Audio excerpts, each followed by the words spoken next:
Chère communauté Forex, bonjour, je m'appelle Joseph et aujourd'hui j'aimerais vous parler du système musculaire. Donc, commençons par quelques faits intéressants sur le système musculaire. Premièrement, vous avez plus de 600 muscles dans votre corps. Ensuite, le muscle le plus puissant de votre corps, lorsqu'on le regarde en proportion de sa grosseur, c'est le masséter, qui est le muscle de la mâchoire, donc le muscle qui vous permet de mâcher les aliments. Et finalement, votre plus grand muscle, eh bien, c'est votre muscle fessier, donc le grand fessier, qui sert à vous tenir droit. Bon, maintenant, il faut savoir qu'il y a trois types de muscles dans le corps humain. Premièrement, il y a le muscle qu'on dit squelettique.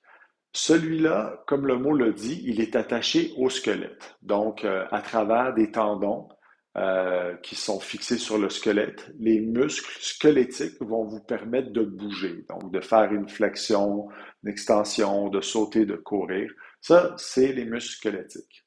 Ensuite, il y a les muscles qu'on dit lisses. Les muscles lisses, c'est ceux qui tapissent les organes. Donc, vous allez les retrouver au niveau de l'estomac, au niveau de la vessie, au niveau des artères aussi.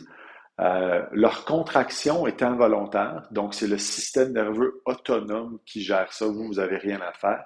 Ça, c'est les muscles lisses. Et finalement, vous l'aurez peut-être deviné, mais le troisième type de muscle, eh bien, c'est le muscle cardiaque, donc votre cœur. Une particularité vraiment intéressante avec le système musculaire, c'est que après le cerveau, c'est le système musculaire qui consomme le plus d'énergie dans le corps. Et la forme d'énergie qu'il consomme, c'est soit du glucose, soit des acides gras. Donc, le glucose, ça va être réservé à des activités physiques plus intenses. Donc, lorsque vous allez faire du vélo, de la marche rapide, de la randonnée en montagne ou aller vous entraîner au gym, alors là, votre système musculaire va préférer ou privilégier le glucose, alors que le reste du temps, il va y aller avec les acides gras que vous avez entreposés ou que vous avez mangés dans votre diète. Maintenant, vous l'aurez deviné que les muscles sont principalement composés de protéines. Ceci dit, ils sont quand même capables d'entreposer des réserves énergétiques. Alors, de manière générale, on est capable d'entreposer 400 grammes de glycogène, qui est comme du glucose, dans les muscles.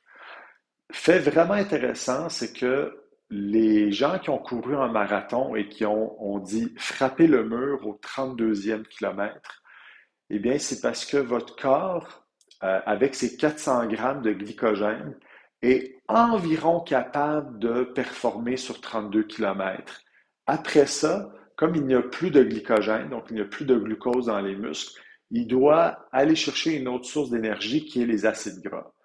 Puis là, comme vous passez du glucose aux acides gras, puis si vous n'êtes pas habitué, ben, ce qui se passe, c'est que vous frappez le mur, donc vous vous sentez léthargique, fatigué, et envie de vomir. Alors ça, c'est une petite note pour les marathoniens qui écoutent cette vidéo. Sur ça, je vous dis merci et je vous dis à la semaine prochaine.